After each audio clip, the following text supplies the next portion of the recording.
दुर्गामी दृश्य में जयपाल सेनेगी आपका हार्दिक अभिनंदन करता हूं। दोस्तों, कभी कभी हम भी राजनीतिक मुद्दों को छोड़कर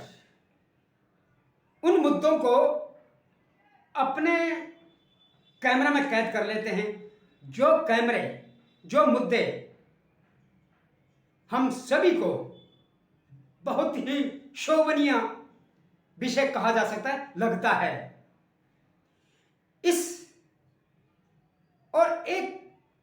जो सही मीडिया होगा वो हर चीज को कभी खुशी कभी गम, तारारा पम पम, जहां पर ऐसी भावना मन के अंदर भाव विभोर करें तो ऐसी भावनाओं को हम भी क्यों ना उजागर करें। क्या थर्ड आई का मकसद क्या होना चाहिए ये हम भी थोड़ी बहुत भली भांति जानते हैं। उत्तराखंड भ्रातृ समिति गाजियाबाद में एक ऐसी संस्था है जो आदर्श रामलीला कमेटी के अधीन इस क्षेत्र में श्री राम के लीला का मंचन करवाती है। और इस मंचन में उस समय भी इन्होंने उस रामलीला का मंचन किया जब कोरोना काल में गाजियाबाद को किसी को परमिशन नहीं मिली, तो यहाँ के पदाधिकारी, चाहे वो निवर्तमान या वर्तमान और चाहे वो यंगस्टर, जितने भी पदाधिकारी से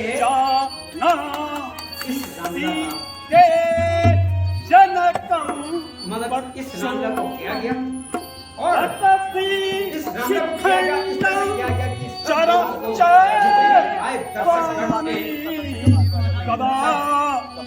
प्रसन्न मुद्रा में संस्था है जिनको क्या बात है, क्या बात है, क्या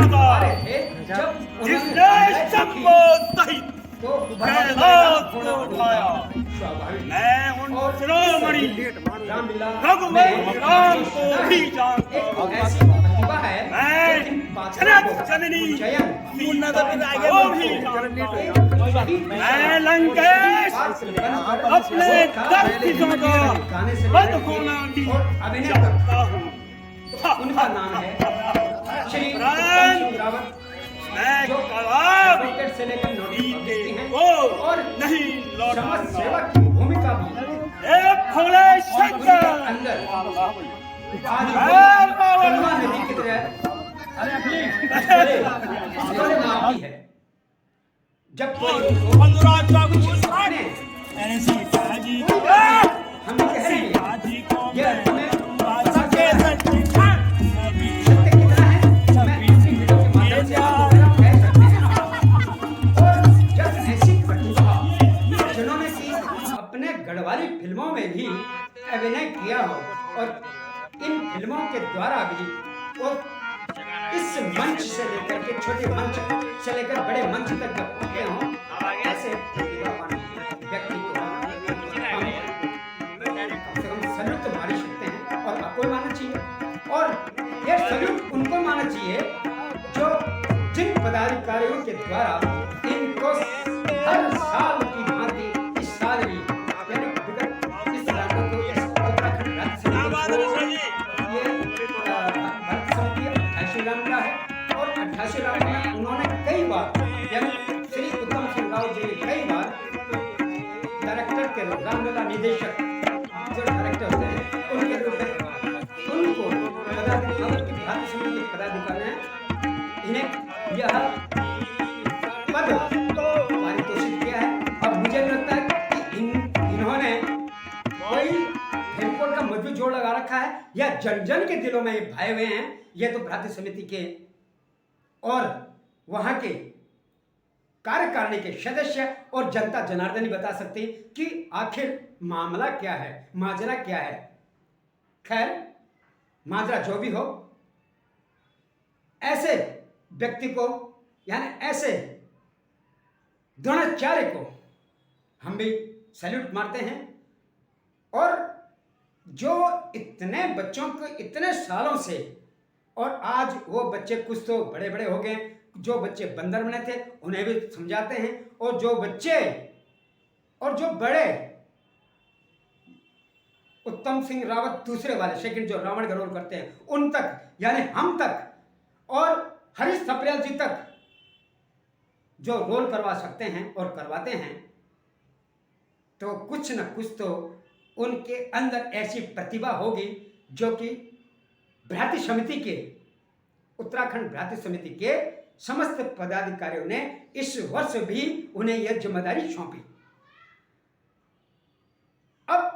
जहां तक महिलाओं के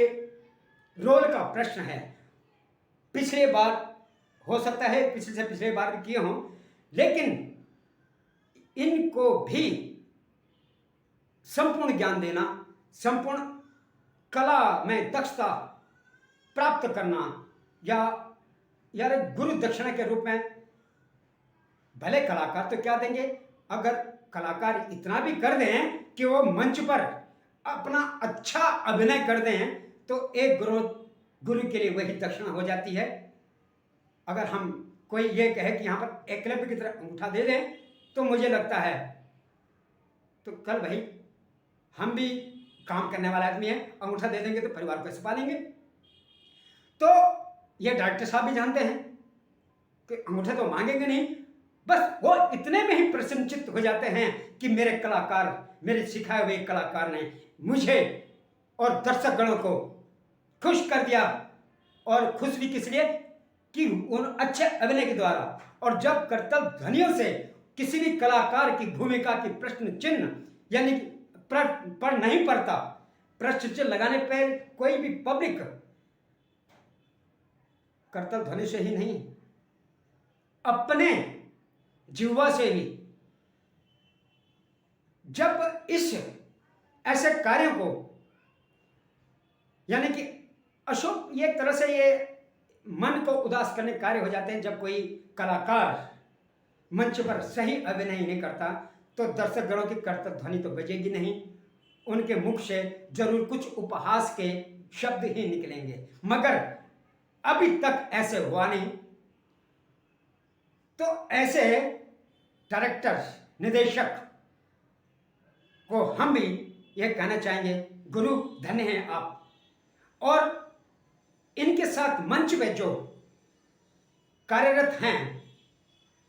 वो भी अपने पात्रों को सही दिशा देकर एक अच्छा संदेश देने का काम करते हैं। जगदीश ढोलिया जी हो गए, चाहे सत्येंद्र बिष्ट जी हो गए, और कुछ ऐसे भी व्यक्ति हैं जो बैक स्टेज कला में है, जिनका भी नाम लेना भी सही है। बाकी मैं भ्रातृ समिति के सभी कलाकारों का या सभी पदाधिकारियों का नाम तो नहीं ले सकता, क्योंकि वीडियो इतनी लंबी बन जाएगी, कल सुबह तक खत्म ही नहीं होगी। क्योंकि यह उत्तराखंड भ्रातृ समिति तो एक और इतिहास है, इतिहास के पन्नों को जितना पलटोगे तो वो प्याज की धीरे की तरह उतरती जाएंगी और फिर चढ़ती जाएंगी, फिर उतरती जाएंगी, फिर चढ़ती जाएंगी। इसलिए किसी की प्रतिभा का, चाहे उत्तम सिंह रावत जी हों, चाहे भ्रातृ समिति के पदाधिकारी हों, या चाहे कलाकार हों, उनकी प्रतिभा का वर्णन करना तो हमारे वश का है नहीं, और ना ही मेरे पास वो शब्द हैं, और ना ही मैं उन शब्दों की माला को पिरोना चाहता, क्योंकि ऐसे शब्दों की माला को पिरोने में समय का बहुत मतलब कि दुरुपयोग होता है, और जो बात कहनी है वो सटीक ही कही जाए तो अच्छा लगता है। जो मुझे प्रत्यक्ष प्रमाण की, जो मुझे प्रत्यक्ष पता है, मैं उसे प्रमाणित कर रहा हूं, और प्रमाण के तौर पर भी कह सकता हूं। बैक स्टेज में श्री कीर्ति सिंह नेगी जी का हमेशा ही सहयोग रहा है, और जो कुछ ऐसे बंधुगण भी हैं जिन्होंने मंच डायरेक्शन में या मंच निर्माण में अपना बहुत कुछ समय के साथ साथ दिमाग भी दिया है, प्रदीप बिष्ट से लेकर दिग्पाल रावत जी और कुछ अन्य भी हैं, तो उनका हम यही कहेंगे कि जब ऐसे एक प्रतिभावान टीम जब खड़ी हो जाती है तो अवश्य ही कोई काम कैसा नहीं हुआ। वहां पर श्री राम की कृपा और बजरंगबली की कृपा दृष्टि जरूर बनी रहती है, और इन्हीं कृपा दृष्टि की वजह से उत्तराखंड का नाम भी रोशन हो जाता है, और यहाँ के जितने प्रवासी हैं कर्तव्य ध्वनियों से उनका स्वागत करते हैं। मुझे स्मरण है एक बार जब कभी हम ऐसे अभिनय का, यानी कि हम ऐसे अभिनय करते हैं जिसमें से डायरेक्टर कुछ तो वो पीछे से आंख दिखाते हैं, और आंख दिखाने में हम समझ जाते हैं कि हमसे रोल सही नहीं हो रहा है, तो तुरंत हम अपने हाव भाव और कंठ को